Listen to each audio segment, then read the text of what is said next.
Huy, ang bobo mo naman sa English. How dare you say is that? To me?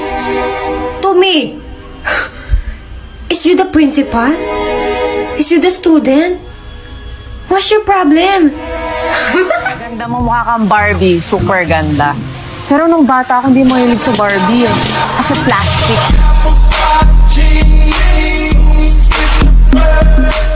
Nagbabalik ako upang dagdagan na naman ang kaguluhan yung mga utak niyong walang laman. Dragon fruit daw pero walang dragon. Bueset. Paano naging dragon fruit yan? Wala namang dragon. O polka dots naman yan. So dapat yung tawag nyo dyan polka fruit. Mga pauso kayo. Cobra energy drink yung pangalan pero nasan yung ahas? Ano, blender nyo yung ahas tapos nilagay nyo dyan sa loob. O ano, ihi ba yan ng ahas? Ha? Tangina nyo. Cobra energy drink, lagyan nyo ng ahas. Yung isang inom pa lang patay agad. Joy daw pero hindi naman nakakatuwa maghugas.